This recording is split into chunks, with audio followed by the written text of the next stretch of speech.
Vamos continuar então falando ainda sobre a impenhorabilidade decorrente da Lei do Bem de Família, Lei 8.009 de 90. Só para a gente pegar o gancho aqui neste vídeo, vamos nos lembrar que nós temos dois regimes de impenhorabilidades no nosso direito brasileiro. O regime da Lei do Bem de Família, Lei 8.009, que é esse que estamos conversando, e também o regime que eu vou chamar de geral, previsto no artigo 833 do Código de Processo Civil, ok? Que contempla várias situações de diversas naturezas, enquanto que a Lei do Bem de Família se volta à proteção do devedor e do seu núcleo familiar relativamente ao único bem imóvel, né, em regra usado para residência. A gente viu que excepcionalmente o STJ permite aí, reconhece, né, hoje já pela jurisprudência pacificada, sumulada, inclusive, reconhece a impenhorabilidade de bem imóvel locado a terceiro, mas cuja renda seja usada para manutenção da família. Tranquilo até aqui? Com base nisso, então, nesses dois regimes de impenhorabilidades, vamos refletir sobre uma importante questão que é a possibilidade ou não de renúncia a essa proteção, né? A impenhorabilidade, portanto. Vejam, a lei estabelece, seja na Lei do Bem de Família, seja no artigo 833, uma proteção em favor do devedor.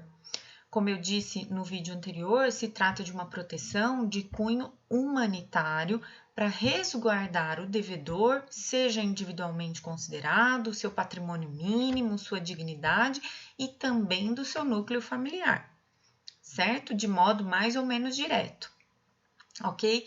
Diante dessa situação, como os tribunais entendem a possibilidade de que esse mesmo devedor renuncie à proteção que a impenhorabilidade lhe confere? Será que é possível? Não é? Ou então é possível excepcionalmente em determinadas situações? Vamos conversar um pouquinho sobre isso. Eu vou analisar primeiro com vocês a possibilidade ou não de renúncia da condição de bem de família previsto na Lei 8.009 de 90, ok? Tem slide aí, vão acompanhando segundo a orientação que vocês receberam aí no roteiro, tá?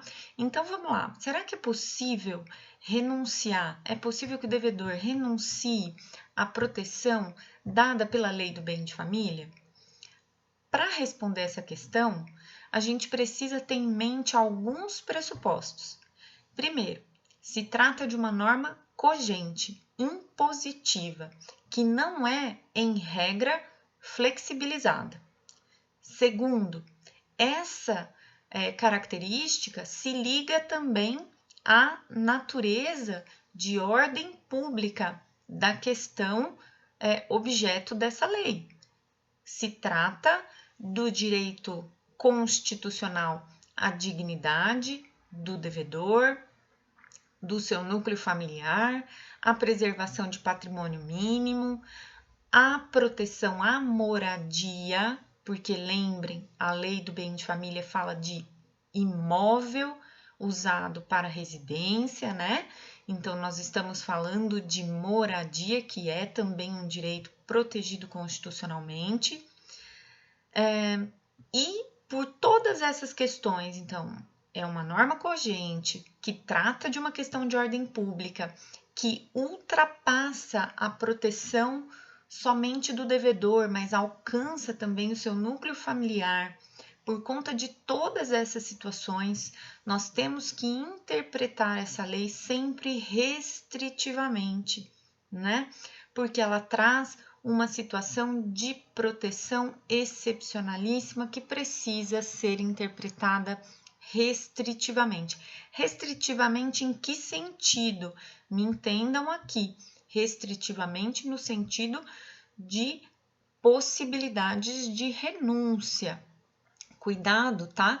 Porque, obviamente, essa lei precisa ser interpretada de modo extensivo, ou seja, ampliativo, no sentido de aumentar, otimizar a proteção ao devedor e, consequentemente, o seu núcleo familiar, tá? Porém, quando a gente olha para essa lei no sentido de possibilidade de renúncia, de afastar a incidência dessa lei, os efeitos dessa lei, aí nós precisamos interpretá-la restritivamente. Ok até aqui? Então, se eu estou dando todos esses pressupostos, o que você apostaria? Que é possível que o devedor renuncie à condição de bem de família, por exemplo, ofereça determinado bem à penhora, ou então, se determinado imóvel dele que se encaixaria nessa condição de bem de família seja penhorado num processo de execução, caso ele silencie, ele pode fazer isso? Como que acontece isso na prática?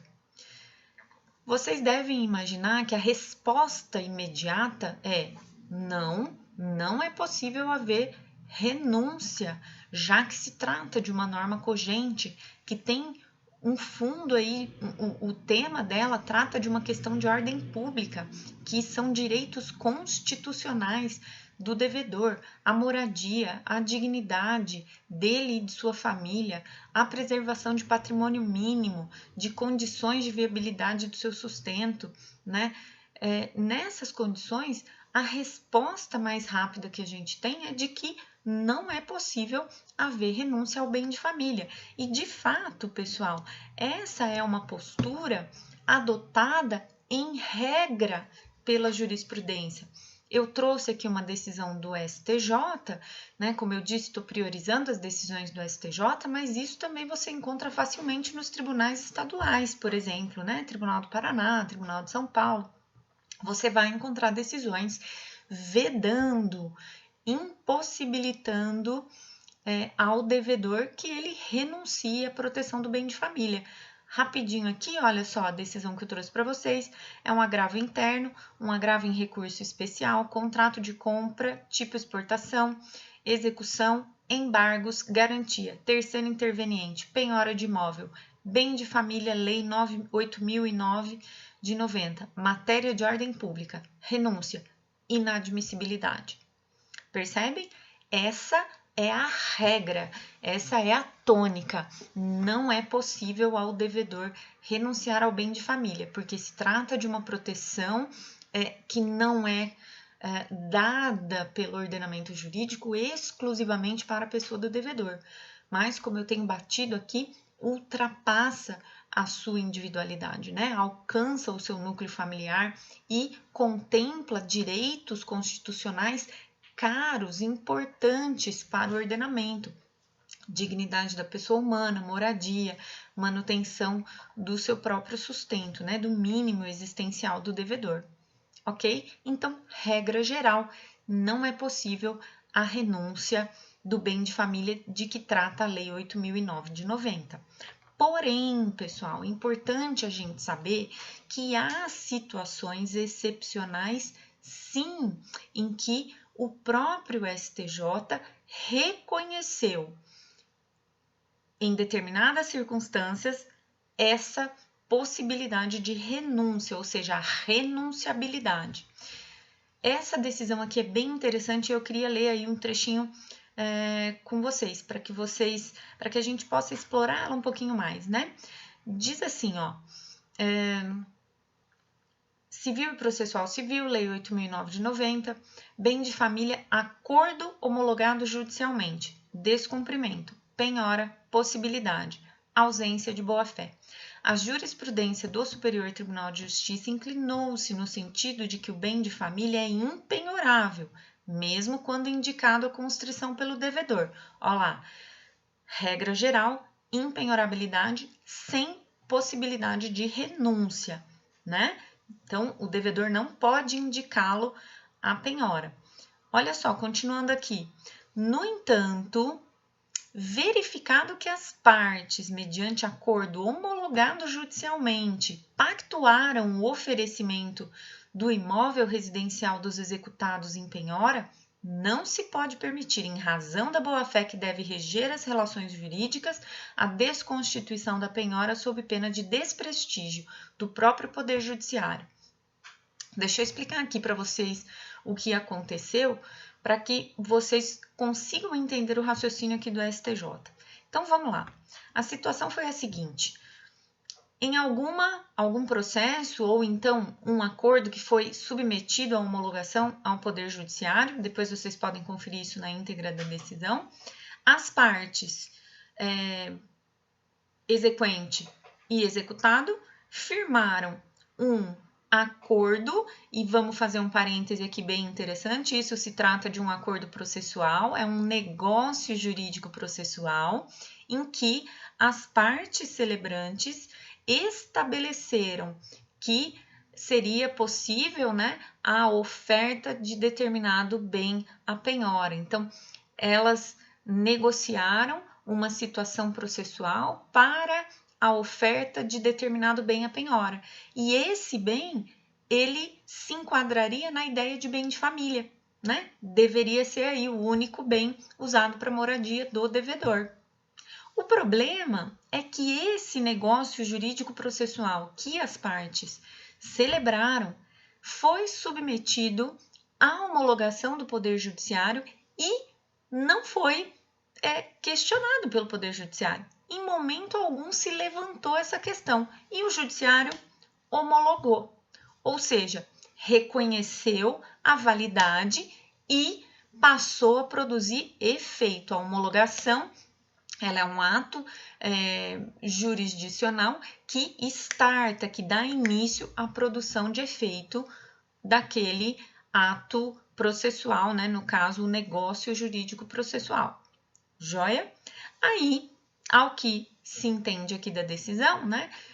No momento do processo de execução ou do cumprimento de sentença, a gente não sabe exatamente, teria que ler o inteiro teor da decisão, se levanta a questão aí, o devedor aponta, não, mas isso daqui é meu bem de família, ele não pode ser penhorado, não.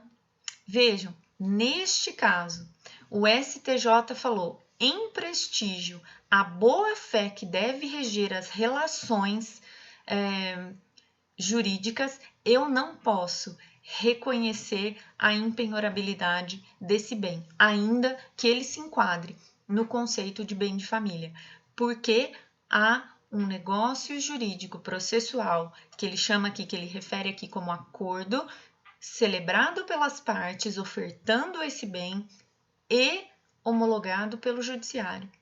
Olha que interessante, né? Esse tema é muito novo até, muito polêmico, porque na verdade cursa aí com a ideia de negócio jurídico processual, dos limites, da validade, né? Esse tema aí é ligado à minha tese de doutorado, então é um assunto que eu gosto muito de tratar. E vejam, às vezes a gente acha que os negócios jurídicos processuais são tão distantes e eles estão aí, olha só. Muitas vezes a gente não se dá conta de que aquilo que estamos fazendo no processo é, em verdade, um negócio jurídico processual.